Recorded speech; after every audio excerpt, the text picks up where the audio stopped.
Secrets on the road, virtual threat. Keystroke kill, identity hidden, I fulfill. Cyber assassin, next my prowl. Codes in hand, you'll fall. Hack and strike, chaos I make.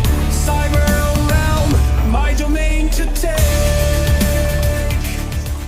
That world to become integrated as whole, to have that ability of here and there in a singular moment, I think is the shaman's path. It's the entire purpose of what shaman are seeking, is that fullness, that oneness, that wholeness, that integrated self.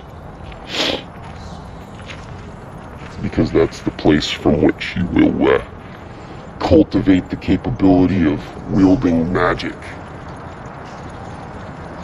manifesting thought into reality.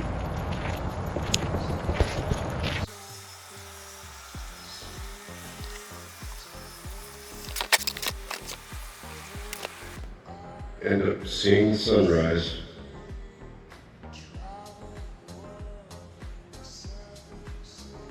A part of being is the dreaming, and the dreaming happens with a part of us that has nothing to do with our physical bodies. That is our spirit. That is our astral body. That is the part of us that drives this flesh suit. And it is the eternal part of us. It is the true essence of who we are. There's many things that arise within our lives and our experiences in our body that does commingle with what the spirit knows and has experienced and can do. These things can be helped or hindered by the experiences in the body, the things we express, experience, things that happen, things that we do. All of these things collect and impact the spirit, change it and mold it. Sometimes for the worse, sometimes for the better, depending on the vibratory frequencies we're putting out and receiving, collecting, or shedding. We take on and off-put energy everywhere we go. Unless you're mindful and you're a collector and you hold, you don't engage in the normalities of humanity with the process of giving and taking attention. But it is normal to give and take attention in flow with others. It's a practitioner's will to not, to hold, to cultivate, to collect. That willful and intentional holding and not playing the attention game, maintaining attention in the spirit, and giving and taking only when moved, not moved by others, moved by spirit. This is something that all spiritual practitioners do, because you do need to cultivate a certain amount of energy to be able to reach the perspectives, the perception fields, the bands that are just outside of your normal reach Now, it does seem to me that that normal reach is the governing. That is what keeps us from obtaining further potentials that lie within us all without effort. It happens only from cultivation intentionally. As I said before, psi abilities typically are going to require some cultivation of awareness and expansion of that awareness in the place that it is seated from, where it's wielded from, and that is in that fornix region of the mind, focusing on its growth and expansion. But then we also were speaking on astral realm and astral travel, and steps to start to be able to be aware of the moment, the waking moment, that moment between realms where you are here and you are there, both simultaneously. In that place is where the maintaining of awareness causes the capability of astro awareness. I don't want to say that astral travel is a thing that you need to try to do, because you do it every time you go to sleep. Every time you have a daydream, every time that you are not perceiving in this realm what you are seeing in your mind, that's the spirit essence of you having experiences. Whether they be just in the construct of the mind only, or you're actually going out to other places. That is the spirit's awareness and perception in the spirit. It's only having to be deciphered through a unlike vibration. I mean, our realm does not house the capability of naming, explaining, expressing what it is that happens in, through, and by the spirit. We can only proximity speak. We can't put our finger on it in a tactile sense, so most people will not believe it's real because there's no tactile proof, which is ridiculous because we all do have the experience of dreaming, daydreaming, having those moments of perception that have nothing to do with this realm. And to cultivate that capability of staying aware in the in-between and carrying your awareness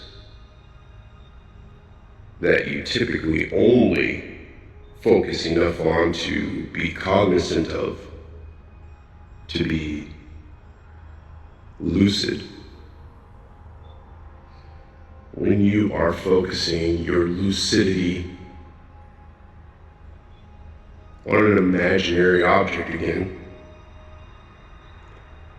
let's say it's a sphere, a luminous sphere, that while you're laying down about to go to sleep,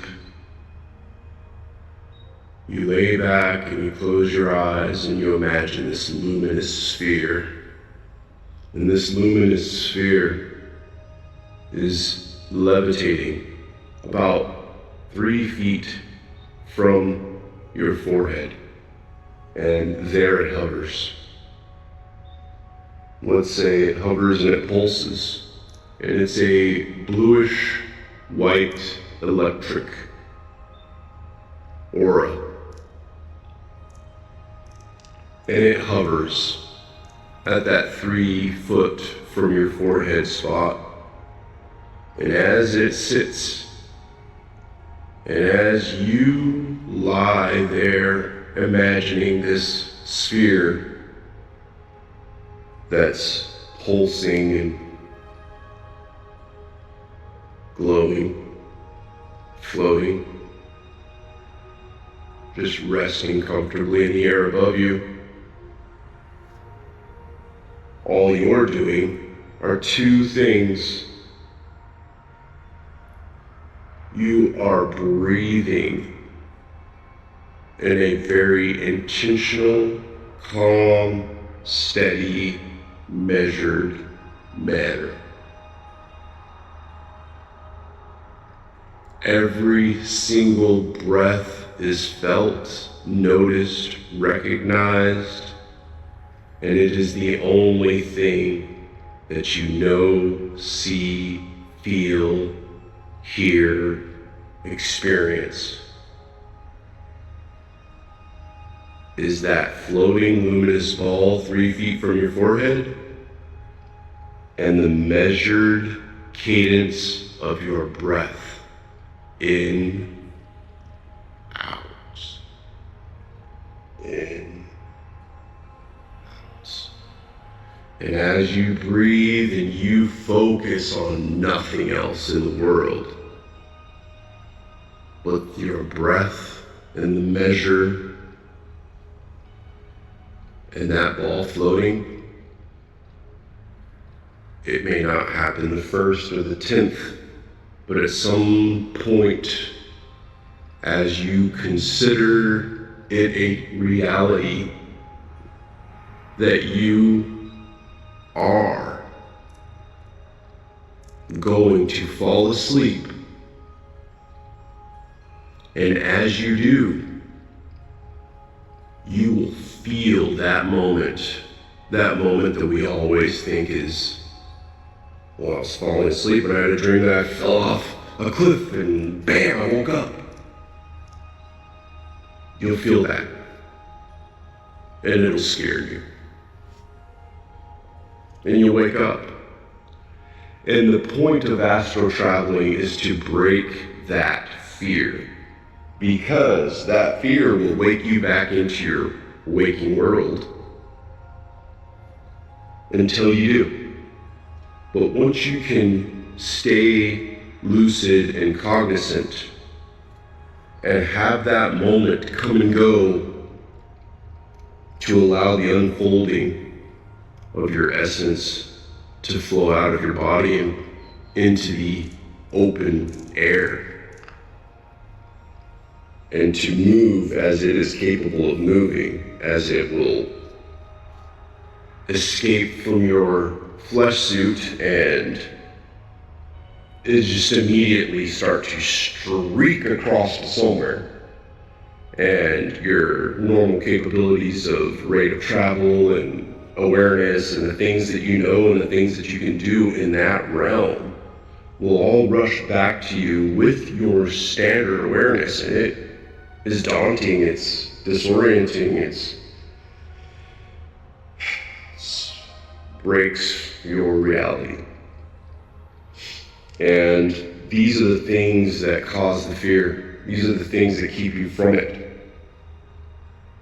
And these are the things that you need to know before you ever cross that line. We all get up to it, and we all have that moment of feeling the fall. But we don't typically stick through the fall and hang in the awareness to then be a part, as it seems almost as the astral body is a passenger in this realm. We are but a passenger in its world. So as our standard waking consciousness is passenger riding in the astral realm, that other part of us is the driver. It's the one with all the keys, and it takes you for sights that you do not yet know. And this is where it's dangerous. This is where you're entering a realm that has different rules, have different entities, it has different people. I mean, people who know these things are there, and some of them aren't nice. So this is the thing about astral travel is when your body is disembodied, you're typically safe because we have that reaction, that fear response, right? And that fear response is that anything that tries to inhabit your body, if you are not in it, will trigger the failsafe and you'll immediately crash back into your body. But when you start getting into this awareness, you can lose the fear and start to not pay attention to what's going on with your body because that awareness isn't there, it's with your spirit. So literally nobody's home, and that's a vacancy. And that vacancy is where the danger lies. That's where you truly need to have allies. You need to, for one, have a clear spirit. Clear spirit, clear soul. We've spoken several times on cultivating honor and goodwill and happiness of spirit. Making spirit proud. Because when spirit's proud, well, spirit will not only protect you, but will seek to show you the beauty of life, grant you wishes, just love you as any parent or creator would love its creation, right? And as we are truly co-creators in this world, we have to be mindful and responsible creators, right?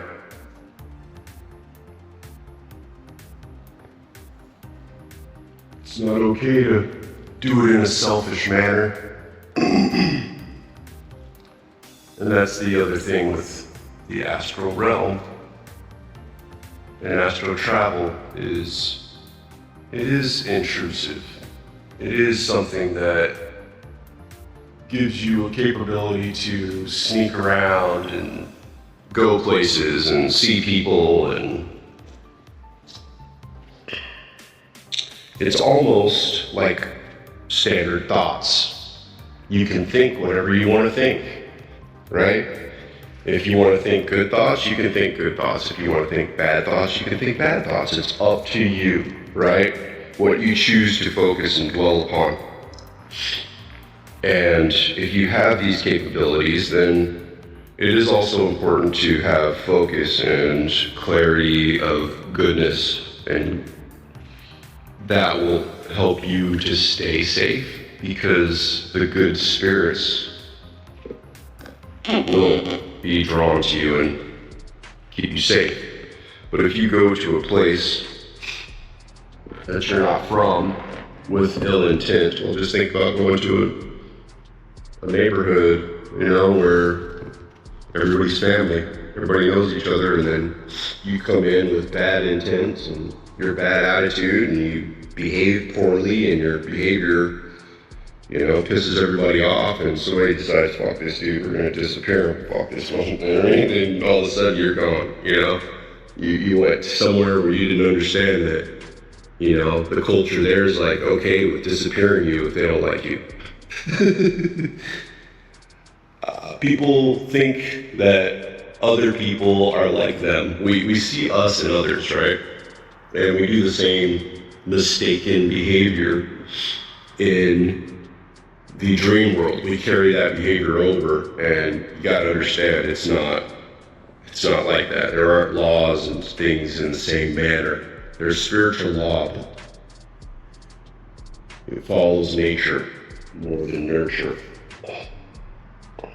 And in this realm, we think that we're safe because of lawful, standards, and it's not that way, okay? So if you don't mind your manners and, cultivate good relationships in that realm, just like in any realm, you can have problems, you can piss things off, you can become a target just by being unaware. It's something like candies from babes. All right, you're roaming around in a neighborhood, basically in a mini skirt, carrying a bunch of gold, and you're in the wrong neighborhood. It's like that. Okay, so definitely the first steps are to have good will and intent. Cultivate a true kindness in private between you and yourself and others. What you say to you in private, in your mind, where nobody will ever know, is more important than what you say to people's faces.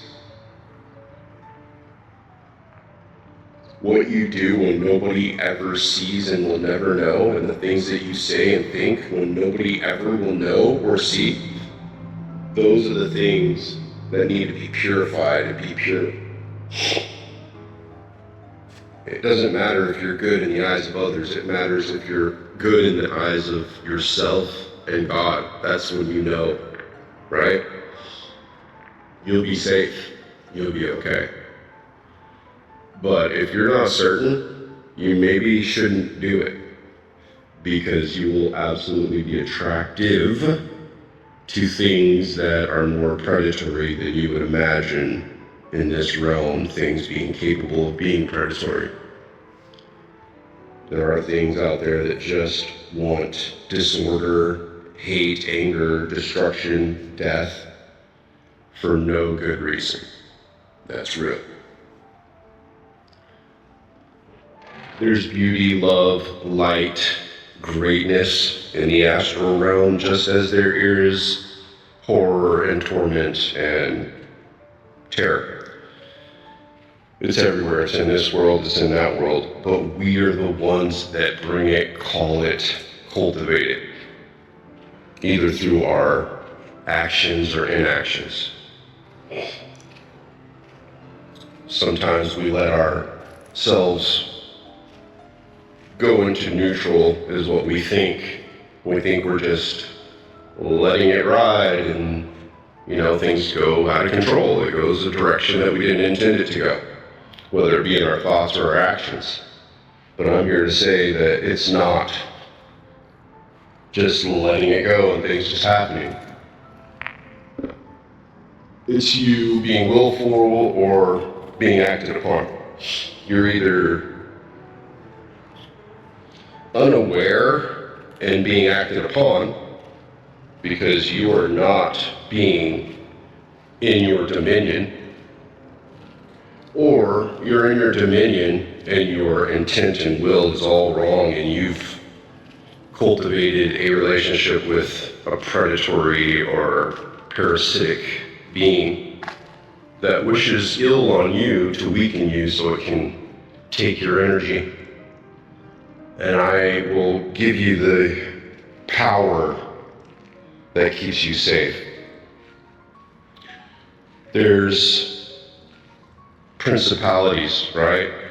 And they live in things that we call words. Anger is actually a spirit. Defeat is actually a spirit. Sadness is actually a spirit. In the spirit of, right? That's how they speak in biblical. In the spirit of this and the spirit of that. Well, we're talking about anger, fear, and defeat. These are the most common ill energies out there. Anger, fear, defeat, do not give in to them. These are the things that will be prevalent to you when you know you're being attacked. When you are not safe, you will feel angry, you will feel afraid, or you will feel defeated, or you will feel all three. When you feel these things, mantra, speak it out of existence.